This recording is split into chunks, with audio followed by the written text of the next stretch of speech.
Hello, it's MA again. And today I'm going to do a VR to Logan at Larkin Legend. Hashtag Deck Reconnect for 2023.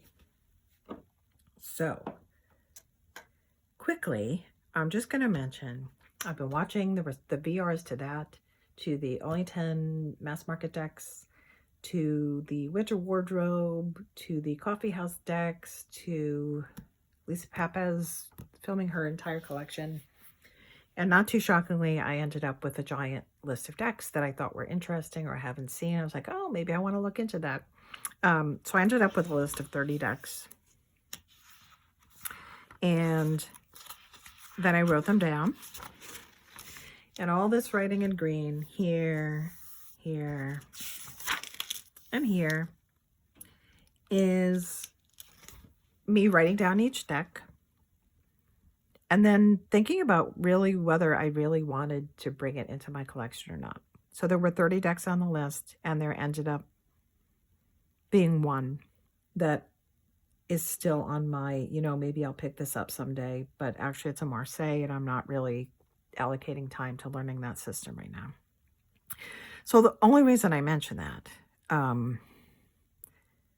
I'm not making any commentary about my collecting, my not collecting, or anyone else's. But what I thought was the most interesting to me is a lot of, almost every deck that I jotted something down about, the reason it attracted me is because it reminded me of something I already had. So then I put the list down and I went over to the shelf. So that's what happened. And I don't think that's a bad thing. I think it's great.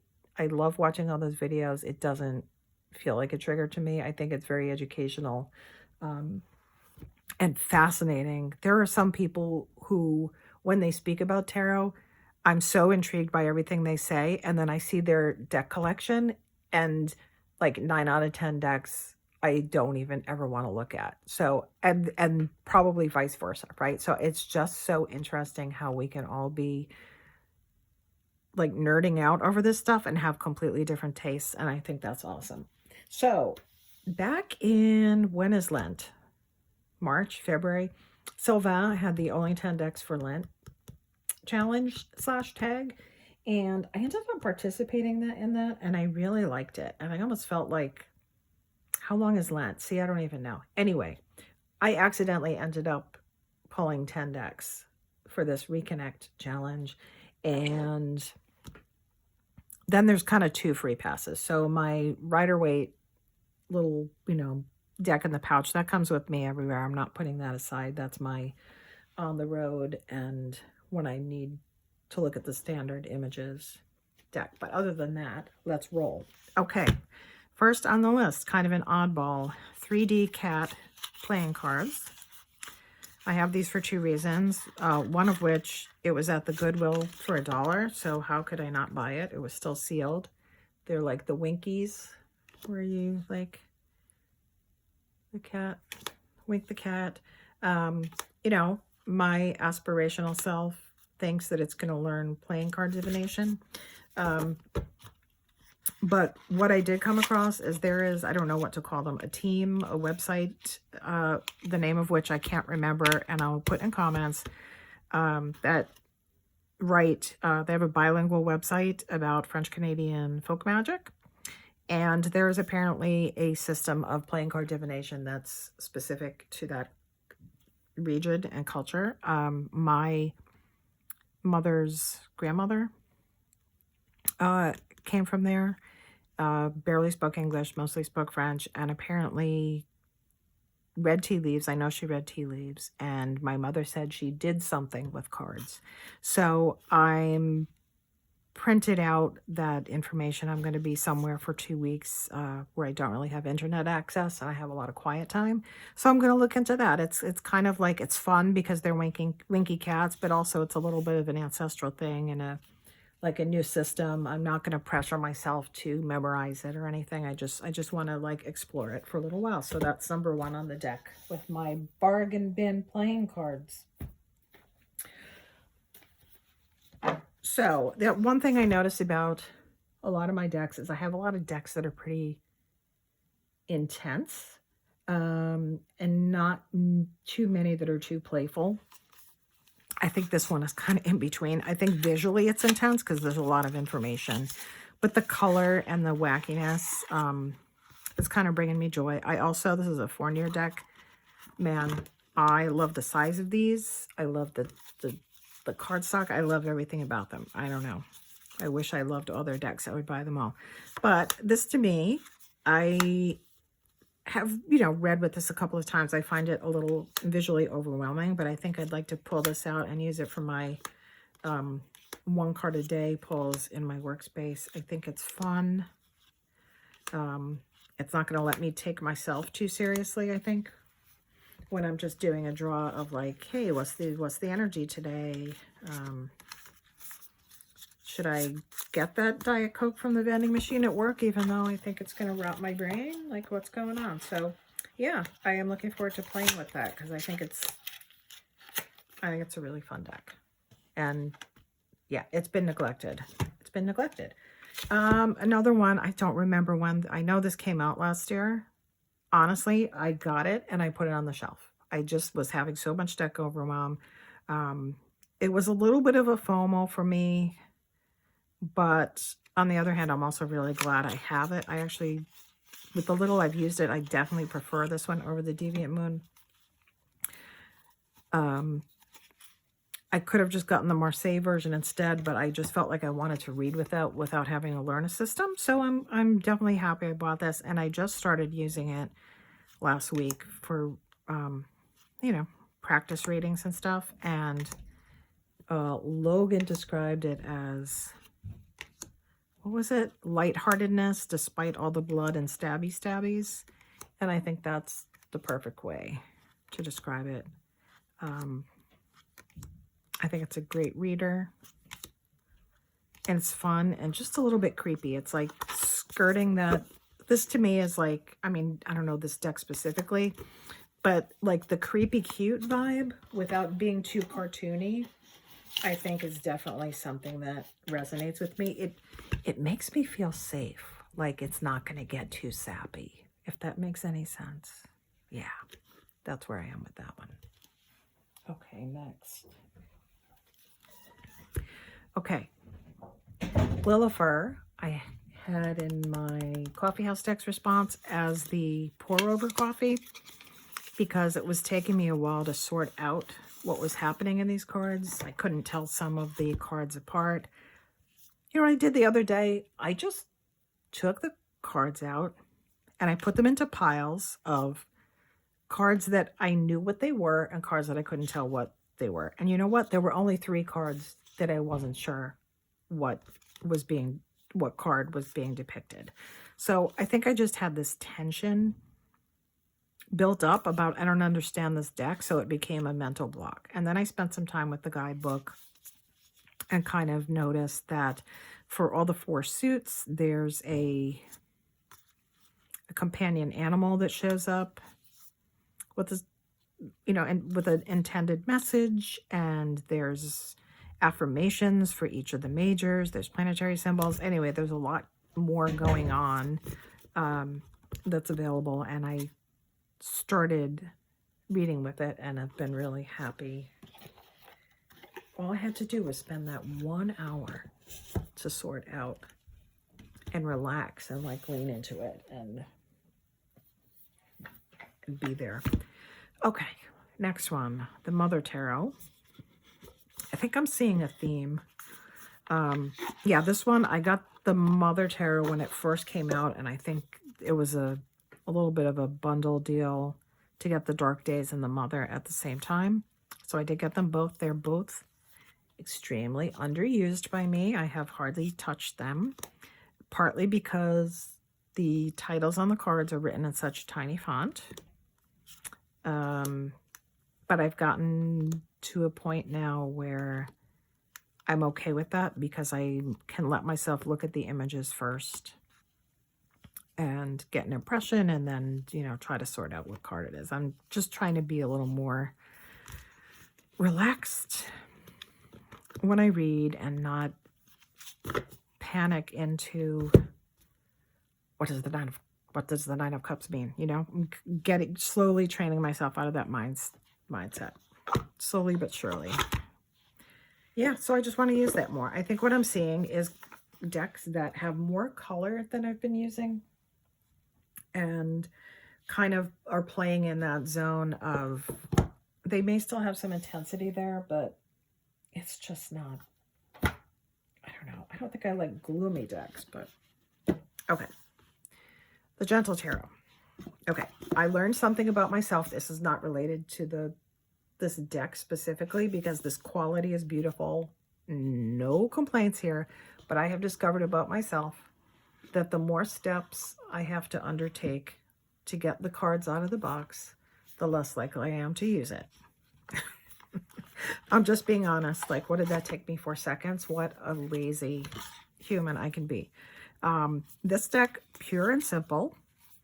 When I got it, I was still in the I'm learning the card meanings phase. And because some of the scenes don't really match with what I was trying to learn, I was a little bit befuddled, and I would kind of clamp down in some card combinations and readings and just be like, I don't understand what's going on here. So I put it aside. It's definitely been over a year since I really read with it to much of an extent at all. And that's just what needed to happen with this deck. I needed to relax more as a reader, and I needed to grow into it. And that's just me. I'm not saying this deck isn't beginner friendly, but because of the way my brain was processing tarot, it just didn't work for me at the time. I used it this morning, and it made me cry, not in a bad way. So, you know, I'm going to keep this one out to use more in the coming weeks and months. Next is the Poesis Oracle, which I think is kind of an underrated oracle. I don't see enough people talking about this one.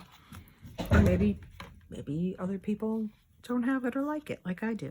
I find that when I add one of these cards to a reading, now see something like this, I mean, this is not really my favorite image of all time. So I could see where some decks, I think you walk through them and go, nah. And others, like when they're in action, they're a different beast than they are when you're looking at the images. But this deck, I find, you know, really punctuates. If I have 2 or 3 tarot cards on the table and I put one of these down, it never fails to resonate or direct or punctuate what's happening. And I find I use this one a lot more than Reclaim, and I think it's because I find this one a lot more varied. It still has like the emotion there in a lot of the cards, but I think there's opportunities for other kinds of messages as well. So anyway, Poesis, this is an indie deck that I had backed on Kickstarter. Another oracle, the Threadbound Oracle. I keep saying how much I love this deck. Why don't I use it more? So the answer is I am just going to commit to use it more. Plain and simple. Again, colorful. It's hard to see in this light, I think, but you know, the deck has a system of suits, and each card has 3 keywords. I think the 3 keywords are all you need. You don't need to know about the suits unless you really want to. The book is delightful as well. That's going into rotation. Next, Shadowland. Another one I keep saying is so great, and I don't use it as much as I think I do. This is my creepy little friends deck. If I were to draw a self-portrait, I would look like someone in this deck. That could be me. I'm definitely one of these fish people. I'm not sure I'm in the middle. That's me right there on the side. I'm off to the side. I'm hanging onto my coffee cup. I'm waiting for someone to draw me into the picture. Yeah, that's me. So again, same thing. Like the intense messages are available, and it's dancing in that world of, it's cute, but you know, it's not only cute. And that seems to be what I need right now. And I dig it. Okay, So now we have the last one, and before the last one, there's the one of the free pass decks. The other one is my Rider-Waite. So, the Cantigee Oracle. I heard of this first from Meg at Rose Honey Ritual, and I think it ended up in my mailbox 3 days later because I ordered it so fast. This is, hopefully you've seen it. It's pretty recently out. It's by, the artist by Laura Zispin, who did the Luminous Void Tarot. So they're all watercolors. It's a round deck. I don't think it's going to show up too well here because of the lighting. I apologize. There's some gloss on these cards. I am going to be using this. So there's 52 cards and this chonker guidebook. It can be used as a regular oracle, or you can use it, which I'm doing starting tomorrow, as a weekly spiritual guide, ecological spiritual guide, and creative prompt deck. So I'm going to just do one card a week in order and follow the guidance in the book to give you a flavor of the way the guidebook is laid out. For each card, there's a meditation on the card and the image. There's some key notes, almost like keywords of the intent of the card. A discussion of the symbolism of the card. Some guidance that the card might be pointing you to. Using the card as an icon. Using the card as a portal. And there's some suggested questions that you could journal about or think about. A section of practice, which in the case of the first card is a breath practice. 3 or 4 creative prompts, and then a suggested ecological connection section of some action to take. So every card has, 3 or 4 pages of these structured activities for every card, and I am super excited to just do a card a week. When I say excited, I'm also a little bit terrified. I have a feeling this is going to take me way out of my comfort zone in a lot of ways, and I'm okay with that.